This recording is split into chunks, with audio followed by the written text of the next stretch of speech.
नमस्कार. बातमीपत्रात आपल्या सर्वांचं स्वागत. पाहूया बातमीपत्र विस्ताराने. कट मारल्याच्या वादातून महिलेसह कुटुंबियांना बेदम मारहाण, उर्वरित आरोपींना तातडीने अटक करण्याची मागणी. श्रीगोंदा तालुक्यातील रुईखेल बांगरडा येथील रहिवासी सुनीता धेंडे आणि त्यांचे पती यांच्या आई दुचाकीला कट मारल्याच्या कारणावरून काठ्यांनी बेदम मारहाण करण्यात आल्याची घटना घडली आहे. या हल्ल्यात सुनीता धेंडे यांच्या आई या गंभीर जखमी झाल्या असून त्यांच्या छातीच्या बरगडीला गंभीर दुखापत झाली आहे.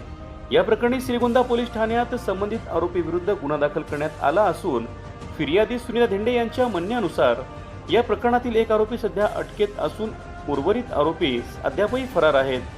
उर्वरित आरोपी मोकाट असल्याने स्वतःच्या व कुटुंबाच्या जीवितवास धोका निर्माण झाल्याची भीती या ठिकाणी व्यक्त करण्यात येत असून आरोपींना तातडीने अटक करण्याची मागणी या ठिकाणी करण्यात येत आहे. लवकरात लवकर आरोपींना अटक न झाल्यास श्रीगोंदा तहसील कार्यालयासमोर आमरण उपोषण करण्याचा इशाराही त्यांनी या माध्यमांशी बोलताना दिला आहे.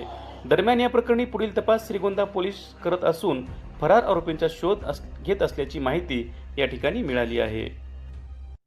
मी सुनीता धेंडे, राहणार बांगरडे रुईखेल.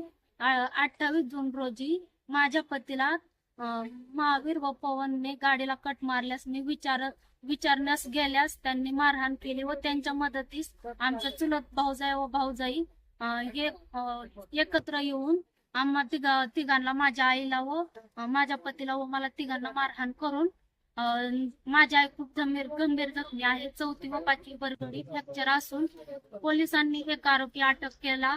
बाकीचे आरोपी फरार आहेत आणि फरार असलेल्या आरोपीपासून माझ्या जीवाला व माझ्या पतीला व आईला जीवाला धोका आहे.